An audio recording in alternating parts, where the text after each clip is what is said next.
दोस्तों एक बार फिर से आप सभी का आपके अपने YouTube channel English with Dilip sir में स्वागत है। दोस्तों आज के सेशन में हम लोग अपने ग्रामर सेशन को आगे बढ़ाएंगे और आज हम लोग पढ़ेंगे एक very important topic emphatic pronoun. दोस्तों इसके पिछले वाले सेशन में हम लोग रिफ्लेक्सिव प्रोनाउन देखे थे। रिफ्लेक्सिव प्रोनाउन का ही यूज एम्फेटिक के रूप में किया जाता है। ये आपको समझना जरूरी है कि रिफ्लेक्सिव क्या होता है और उसका यूज क्या है। जैसे सबसे पहले देखिए, यदि हम रिफ्लेक्सिव का यूज करना चाहते हैं, ये जो आपका रिफ्लेक्सिव प्रोनाउन है ये कब यूज होता है? जब आपका सब्जेक्ट और ऑब्जेक्ट एक ही व्यक्ति हो, एक ही नंबर पर्सन से हो, सब्जेक्ट भी वही हो ऑब्जेक्ट भी वही हो। तो दोस्तों जब ऑब्जेक्ट है तो समझिए ट्रांजिटिव वर्ब होना चाहिए। जब किसी वाक्य में ट्रांजिटिव वर्ब हो और आप ऑब्जेक्ट के स्थान पे आप सेल्फ और सेल्फ एंडिंग्स प्रोनाउन का प्रयोग करते हैं, सेल्फ या सेल्फ एंडिंग प्रोनाउन का प्रयोग करते हैं सब्जेक्ट के नंबर और पर्सन के अनुसार, तो वहाँ पे वो रिफ्लेक्सिव केस होता है। जैसे हम कहे कि सी किल्ड हर सेल्फ, यह जो हर सेल्फ है ये एक्शन सी के पास आ रहा है। जैसे इसमें जो काम हो रहा है मारने का, तो सी किल्ड, वो मारी हर सेल्फ, खुद को, यहाँ पे प्रभाव खुद वापस आ रहा है। तो ये ऑब्जेक्ट के स्थान पे आया है और रिफ्लेक्ट हो रहा है एक्शन सब्जेक्ट पे। तो ट्रांजिटिव वर्ब है ये। तो ट्रांजिटिव वर्ब के बाद यदि रिफ्लेक्सिव केस आए तो आपका वो रिफ्लेक्सिव प्रोनाउन कहलाएगा। लेकिन यही सेम सेंटेंस आपका अगर इस ढंग से लिखते हैं कि she herself killed a tiger, तो सेंटेंस थोड़ा सा बदल गया, थोड़ा सा ही नहीं बहुत बदल गया। जैसे ये जो सी है सब्जेक्ट है और हर सेल्फ एक रिफ्लेक्सिव प्रोनाउन का केस है, लेकिन यही इसे हम कंपाउंड प्रोनाउन कहते हैं। यही दो रूप में यूज होता है, रिफ्लेक्सिव में और एम्फेटिक में। तो इसी को देखना होता है कि ये रिफ्लेक्सिव है कि एम्फेटिक है।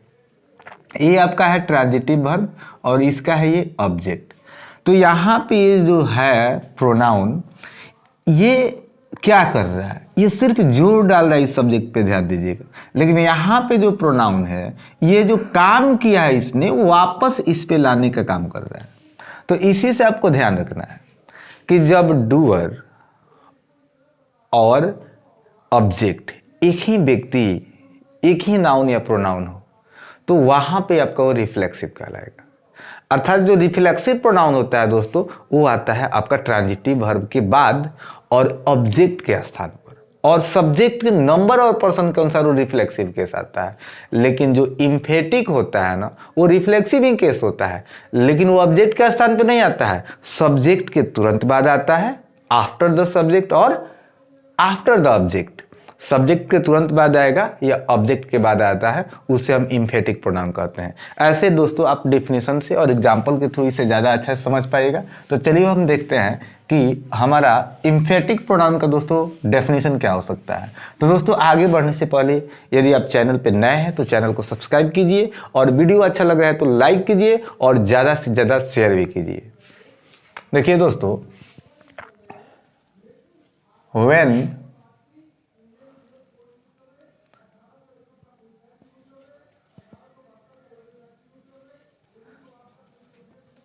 reflexive pronouns are used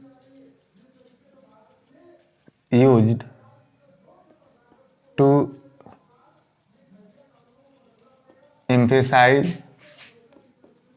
the noun is called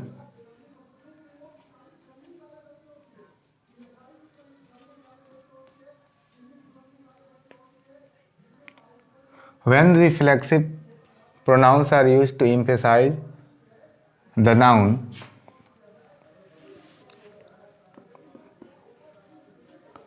they are called emphatic pronouns। जब हम सेल्फ और सेल्फ से बने प्रोनाउन का प्रयोग, सेल्फ और सेल्फ से बने रिफ्लेक्सिव प्रोनाउन का प्रयोग सिर्फ इम्फेसाइज करने के लिए करते हैं किसी नाउन पर या नाउन इक्विवेलेंट वर्ड पर, तो वो हमारा होता है इम्फेटिक। तो चलिए दोस्तों, ये डेफिनेशन समझ में आ रहा होगा आपको। यहाँ पे व्हेन रिफ्लेक्सिव प्रोनाउंस, जब यहाँ पे प्रोनाउंस प्लुरल है तो यहाँ से इसलिए दे भी प्लुरल आएगा आपका। तो when reflexive pronouns are use to emphasise the noun, यहाँ पे अ पर्सन और अ थिंग भी लिखा जा सकता है। They are called emphatic pronouns, तब उन्हें हम जोरदार वाचक सर्वनाम कहते हैं। दोस्तों, रिफ्लेक्सिव या एम्फेटिक का हिंदी होता है खुद, स्वयं या अपने आप। तो चलिए इसको हम देखते हैं कि इसमें जैसे आप सेंटेंस है, जैसे हम कहे कि आई माई सेल्फ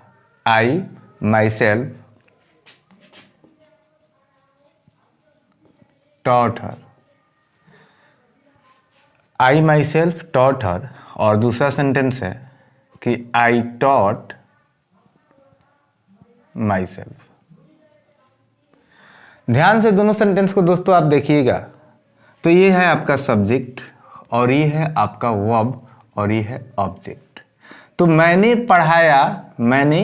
पढ़ाया किसे, तो उसे, ये हमारा ऑब्जेक्ट हो गया। और दूसरा सेंटेंस देखिए, मैंने पढ़ाया किसे, तो उसे, ये भी ऑब्जेक्ट हो गया।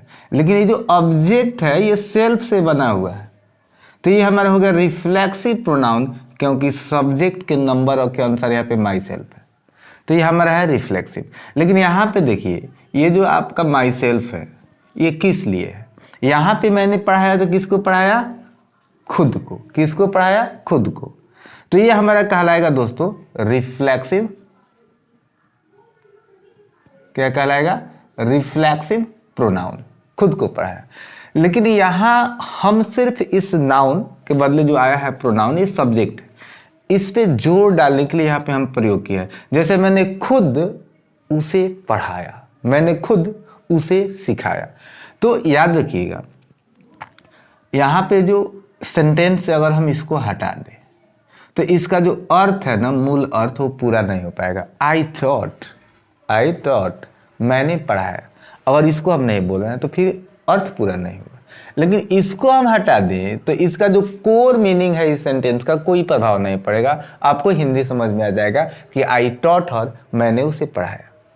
तो यहाँ पे ये है सिर्फ इस पे जोर डालने के लिए है, एक्शन रिफ्लेक्ट नहीं कर रहा है। तो दोस्तों आगे एक पॉइंट आप लिख सकते हैं कि जो आपका इम्फेटिक प्रोनाउन होता है, क्या दोस्तों? जो आपका इम्फेटिक प्रोनाउन होता है वह सब्जेक्ट के बाद में आता है या ऑब्जेक्ट के बाद में आता है? सब्जेक्ट के बाद में आता है या ऑब्जेक्ट के बाद में आता है, और सिर्फ ओनली फॉर एम्फेसाइज, केवल जोर डालने के लिए आता है।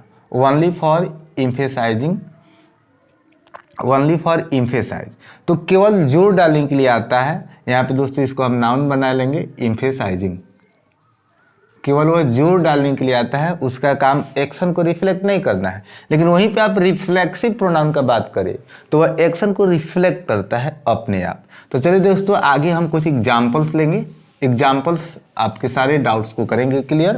तो इसलिए दोस्तों वीडियो के अंत तक बने रहिएगा, और अंत में हम आपसे 2 सवाल पूछेंगे जिसका जवाब आपको कमेंट बॉक्स में देना होगा।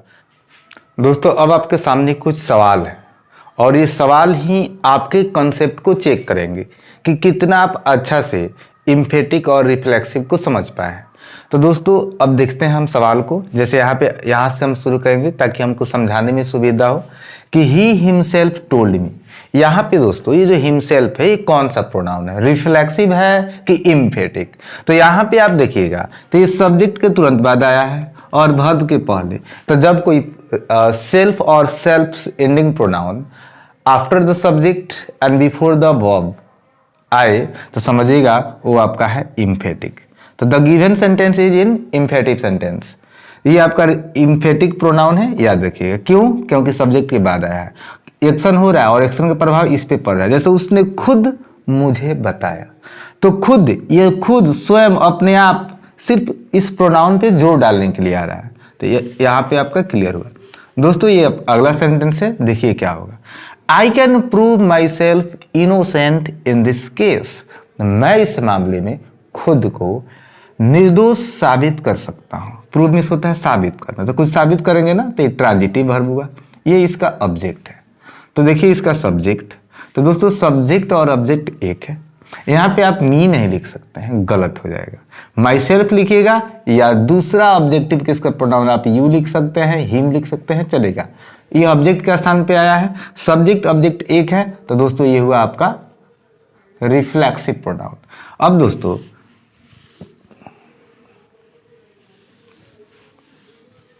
जैसे एक सेंटेंस था आपका कि you must protect yourself. दोस्तों yourself, you must protect yourself, तुम्हें अवश्य ही खुद की रक्षा करनी चाहिए। तो यहाँ पे दोनों एक है, तब बताइए दोस्तों क्या होगा। तो ये सब्जेक्ट और ऑब्जेक्ट एक हो, एक ही व्यक्ति हो, तो यहाँ पे आपका हो जाएगा रिफ्लेक्सिव। अब दो सवाल है, दोनों सवाल का दोस्तों आपको आंसर देना है कमेंट बॉक्स में, हम करेंगे चेक और आपको बताएंगे आंसर। तो see herself cut the cake और सी कट हर सेल्फ, दोनों में क्या अंतर है, इसमें कौन रिफ्लेक्सिव है और कौन इम्फेटिक प्रोनाउन है, आप कमेंट में जरूर बताइएगा। मुझे रहेगा आपके आंसर का इंतजार। वीडियो को अंत तक देखने के लिए आप सभी का